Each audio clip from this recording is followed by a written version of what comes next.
And I believe that we're calling on God to respond to our situations that are going on with us. And I also believe that we are never more aware of God's presence than when we are sorrowful. We demand God to respond to our laments. I must be honest, when I'm joyful and having a great time in life, everybody's healthy, I don't have to worry about anything or anyone, God's probably in the back seat of my car, and let the kids go.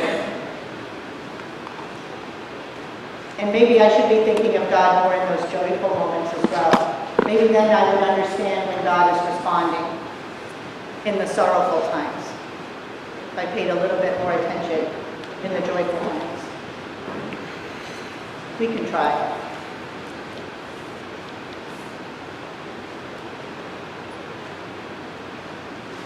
I would say that God has responded to me over and over again, and usually I don't quite understand it. But I can use writing a sermon specifically. Usually I get to Thursday, and Thursday's the day we take for the radio show, and sometimes I have nothing. I mean, I've done research, and I kind of have an idea where I want to go, I know what's going on, but I really don't have an example, I have no idea what I'm really going to do. I can be honest about that. And so, a couple of times, well, I pray to God every time, but a few times I've been on the road actually driving here, and I'm like, God, it's going to be a long 10 minutes. It's going to be really quiet. I mean, they're going to have prayer, we're going to have, music. I have no sermon, I have no words. Can you help me with that, God? And God always responds. Usually it's like an example or an idea just pops in my head, and I'm like, oh, that might work. I might try that out. Poor radio show. They get my trying out business. They may get the trying out business from all of us, actually on Thursday. But I don't know about that.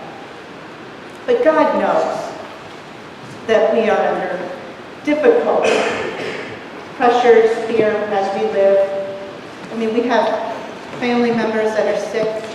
We are making really difficult decisions about our loved ones, our government. We don't even need to discuss. There's something going on there. Our communities have issues. But God is always present with us. Always. God never leaves us. And I love how God responded to Habakkuk, because he didn't leave Habakkuk there in lament either. But before he responded to Habakkuk, Habakkuk said this to God. He's like, you know what, God? I'm going to place my stake right here, and I am not going to move a muscle until you respond to me. And God responded. God responds by saying, write down what you see. Write it out in big block letters so that it can be read on the run. This vision message is a witness pointing to what's coming. It aches for the coming. It can hardly wait, and it doesn't lie. If it seems slow in coming, wait. It's on its way. It will come right on time.